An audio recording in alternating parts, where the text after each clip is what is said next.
Bismillahirrahmanirrahim. Assalamualaikum warahmatullahi wabarakatuh.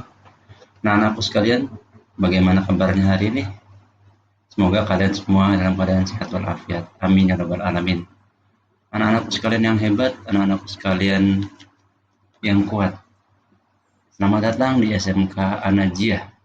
Pada kali ini, saya akan memberikan materi tentang Wiyata Mandala, wawasan Wiyata Mandala. Pada masa pengenalan lingkungan sekolah ini atau MPLS SMK Najiyah tahun pelajaran 2020-2021. Perkenalkan, nama saya Muhammad Khatib, sarjana teologi Islam. Saya berprofesi sebagai pendidikan guru agama Islam dan budi pekerti kelas 12. Nanti akan mengajar simulasi digital dan mata pelajaran spreadsheet kelas 10. Oke, kita langsung saja masuk ke dalam materi wawasan Wiyata Mandala. Mungkin ini tidak asing di telinga kalian. Waktu SMP pun pernah mendengar kata wawasan Wiyata Mandala. Oke, kali ini kita akan mengingat kembali apa itu arti wawasan Wiyata Mandala. Wawasan Wiyata Mandala terdiri dari 3 suku kata. Yang pertama wawasan, yang kedua wiyata, dan yang ketiga mandala. Wawasan artinya suatu pandangan atau sikap yang mendalam terhadap suatu hakikat. Sedangkan wiyata artinya pendidikan, dan mandala itu sendiri adalah tempat atau lingkungan. Sehingga wawasan Wiyata Mandala adalah sikap menghargai dan bertanggung jawab terhadap lingkungan sekolah sebagai tempat untuk menuntut ilmu, sebagai tempat untuk mendapatkan ilmu pengetahuan. Sehingga kita harus sadar dan mengerti bahwa sekolah adalah tempat untuk menimba ilmu pengetahuan. Apa saja unsur-unsur yang ada dalam Yayasan Wiyata Mandala? Unsur yang pertama adalah sekolah. Sekolah merupakan lingkup pendidikan. Unsur yang kedua adalah kepala sekolah. Kepala sekolah mempunyai wewenang dan tanggung jawab penuh atas penyelenggaraan pendidikan dalam lingkungan sekolah. Unsur yang selanjutnya adalah antara guru dan orang tua siswa harus ada saling mengerti dan saling kerjasama erat untuk mengemban tugas pendidikan. Itu hubungan yang serasi. Unsur yang selanjutnya adalah warga sekolah, di dalam maupun di luar sekolah harus menjunjung tinggi martabat dan citra guru. Dan yang keempat, unsur yang keempat adalah sekolah harus bertumpu pada masyarakat sekitarnya dan mendukung antar warga.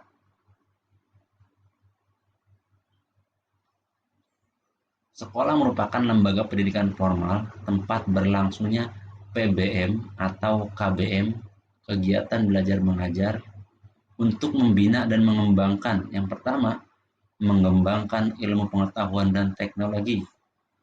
Yang kedua, mengembangkan pandangan hidup dan kepribadian. Dan yang ketiga adalah mengembangkan hubungan antara manusia dengan lingkungan atau manusia dengan Tuhannya.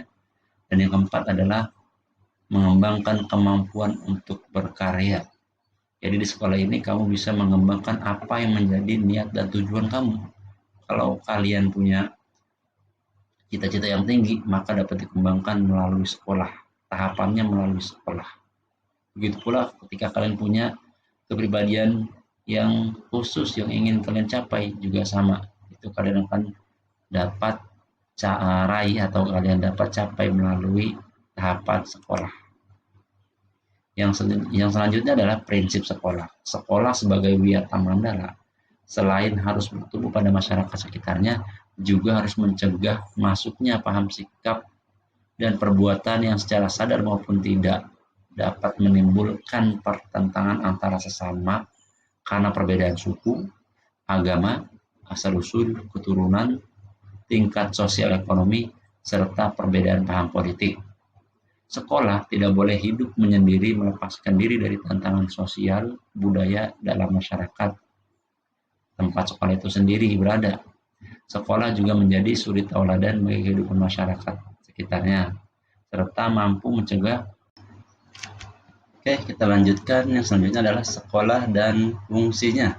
Sekolah merupakan tempat penyelenggaraan PBM, menanamkan dan mengembangkan berbagai nilai, ilmu pengetahuan dan teknologi, dan juga keterampilan. Fungsi sekolah adalah sebagai tempat masyarakat belajar, memiliki aturan atau tata tertib kehidupan yang mengatur hubungan antar guru, pengelola pendidikan siswa dalam KBM atau PBM untuk mencapai tujuan pendidikan yang telah ditetapkan dalam suasana yang dinamis. Selanjutnya adalah ciri-ciri sekolah sebagai masyarakat belajar, yaitu adanya guru, ada siswa, dan timbulnya PBM atau KBM, kegiatan belajar mengajar yang tertib. Yang kedua, tercapainya masyarakat yang sadar mau belajar dan bekerja keras. Dan yang ketiga adalah terbentuknya manusia Indonesia seutuhnya. Penggunaan sekolah.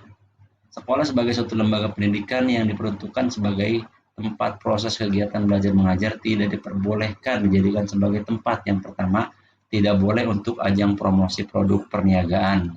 Yang kedua, tidak boleh tempat merokok, artinya sekolah bebas daripada rokok. Yang ketiga, sekolah tidak boleh sebagai tempat menyebar aliran sesat atau menyebarluaskan aliran agama tertentu. Dan yang selanjutnya adalah sekolah tidak boleh sebagai alat propaganda politik atau kampanye. Dan yang terakhir adalah sekolah tidak boleh digunakan untuk tempat syuting atau tempat syuting sinetron tanpa seizin pemerintah daerah. Tugas dan wewenang kepala sekolah. Tugasnya adalah merencanakan program-program yang telah disusun bersama komite sekolah, lalu melaksanakan program tersebut dan mengesahkannya. Tugas yang kedua adalah menyelenggarakan musyawarah sekolah yang melibatkan pendidik, OSIS, komite sekolah, tokoh masyarakat, serta pihak keamanan setempat. Wewenangnya adalah mengangkat dan memberhentikan jabatan dalam unit kerja, baik itu wakil kepala sekolah ataupun program keahlian. Yang selanjutnya adalah memberi teguran bagi guru dan pegawai yang melanggar disiplin dan tata tertib. Selanjutnya adalah struktur organisasi SMK An-Najiyah. Penanggung jawabnya Bapak Haji Rosyadi, kepala sekolahnya Bapak Dodi Anggara, wakil kurikulum Bu Ibu Sri Sularsi, wakil kesiswaan Bapak Romdoni, kemudian Sarpras Ibu Haja Siti Romsiah, kepala program Yulianti, dan Bendahara Ibu Fitria SPDI.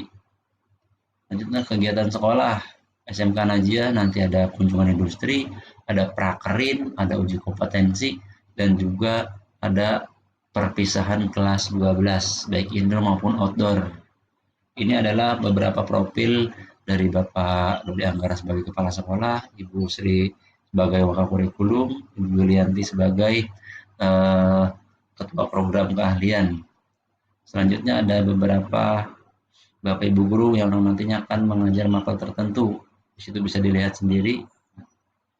Dan di sini juga ada lagi Bapak Ibu guru yang akan nanti mengajar mapel tertentu ketika kalian sudah masuk dan menjadi anggota, menjadi bagian daripada SMK An-Najiyah. Terima kasih atas perhatiannya. Saya ucapkan billahi taufiq wal hidayah. Wassalamualaikum warahmatullahi wabarakatuh.